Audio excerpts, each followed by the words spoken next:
కనీసం ఇంగిత జ్ఞానం కూడా లేదు మనిషికి. ఎద్దులాగా బలిసావు. ఆ ముఖం చూడు, పంది ముఖం వేసుకుని. ఏం పుట్టుకు పుడతారో, ఎందుకు పుడతారు, ఇంకెందుకు పుడతారు? మమ్మల్ని సాధించడానికి తప్ప. నీతో నీ పిల్లలతో వేగలకు చచ్చిపోతున్నాను.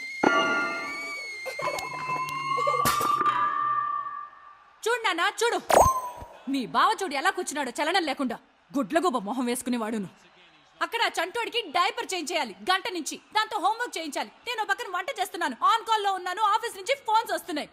వీడికి మాత్రం ఇవేవి పట్టవు. దిమ్మలాగా ఎలా కూర్చున్నాడు చూడు, ఎదవ సచ్చినోడు. ఇదిగో నువ్వు చాలా ఎక్కువ చేస్తున్నావు. ఇందాక నుంచి చూస్తాను తెగ రెచ్చిపోతున్నావు. నిన్ను కొట్టే బాగో చెప్తాను. ఏంటి ఏంటి ఏం చేస్తావు? ఏం చేయగలవు? చేస్తావా?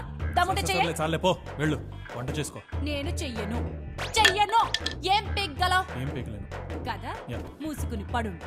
ఇవాళ నీకు ఫుడ్ లేదు, బయటికి వెళ్ళి తినడానికి కూడా వీల్లేదు. ఒకరోజు మాడితే తెలిసొస్తుంది ఏదో సచ్చినోడికి. అసలు ఏమైంది? ఏమో గుర్తులేదు. 4 మాయ మాటలు చెప్పేసరికి పడిపోయానయ్యా ఈ చిప్పమొహానికి. రాసి పెట్టుంది. అప్పటికి మా నాన్న చెప్తానే ఉన్నాడు, వీడు చిప్పమొహం, ఇంకొకసారి మళ్ళీ ఆలోచించుకోవే అని. విన్నానా? వినలేదు. ఆ రోజుల్లో రోజు ఇందిరా పార్క్ లో కలిసేవాళ్ళం నాన్న. రోజు పువ్వులు తెచ్చిచ్చేవాడు. ఆహా, లైఫ్ అంతా ఇలాగే ఉంటుందేమో అని అనుకున్నా. ఆహా, ఇప్పుడు తెలిసొచ్చింది. ఈడు పొద్దున్నే లేచిన తర్వాత పరుపు సర్దాలి, ఈడి బట్టలు ఉతకాలి, ఈడెళ్ళొచ్చిన తర్వాత బాత్రూమ్లు కడగాలి. వీడి పుణ్యమాని 2 కన్నాను కదా, వాళ్ళ ముడ్లు కడగాలి, మళ్ళీ వీళ్ళు మెక్కడానికి నేనే వంట చెయ్యాలి. ఇది సరిపోదన్నట్టు మళ్ళీ నేను వీడికి సంపాదించి పెట్టాలి. గుడ్లగూప మొహం వీడును. ఈ చింపాంజీ మొహం గడికి ఇంకోటి కనివ్వాలంట. ఉన్న 2 సరిపోనట్టు కనిచ్చేస్తారు. ఇక్కడ వస్తువు తీసుకెళ్లి అక్కడ పెట్టడం చేత కాదు. ఫ్రిడ్జ్ లోంచి మంచినీళ్ళ బాటిల్ తీసుకొచ్చి తాగుతాడా? మళ్ళీ బాటిల్ తీసుకెళ్లి ఫ్రిడ్జ్ లో పెట్టచ్చుగా. ఏం బలుపా, అది కూడా నేనే పెట్టాలా? పెళ్లికి ముందు 4 రోజులు వీడితో కలుసుంటే తెలుసుండేది వీడి బాగోతం ఏంటో. అయినా ఇప్పుడు వరకు నేను లాభంలే. నువ్వైనా చూసి నేర్చుకోనాయనా. ఎవరినైతే చేసుకుంటావో వాళ్ళు మనలాగే మనుషులే అని గుర్తుపెట్టుకో. లేదు ఎర్రగా బుర్రగా ఉంది కదా అని రోడ్డు మీద కనిపించి ఎవరినో చేసుకున్నావనుకో, అది కాస్త వీళ్ళలాంటి తేలిందనుకో, అవుట్. నీ లైఫ్ నాశనం.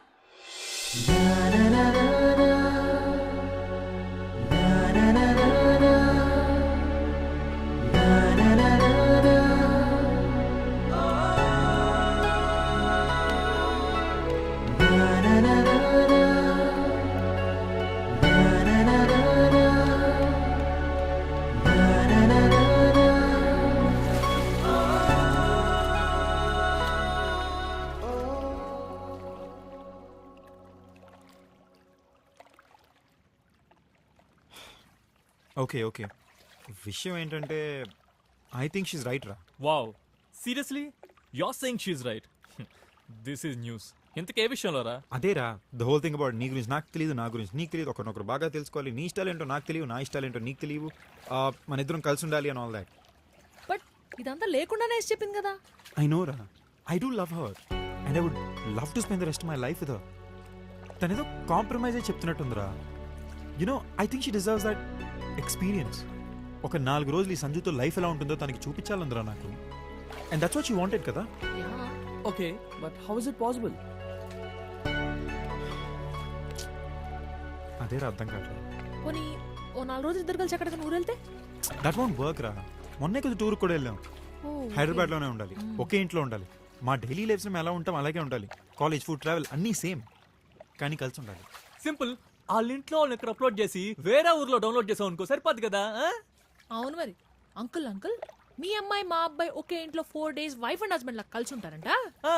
మీరు ఆంటీ సామాన్లు సర్దేసుకుని ఏదైనా ఊరు వెళ్ళిపోతే బాగుంటుంది అంటే డెఫినెట్ గా అమ్మా ఇదిగో ఇప్పుడే బట్టలు సర్దేసుకుని బయలుదేరిపోతా.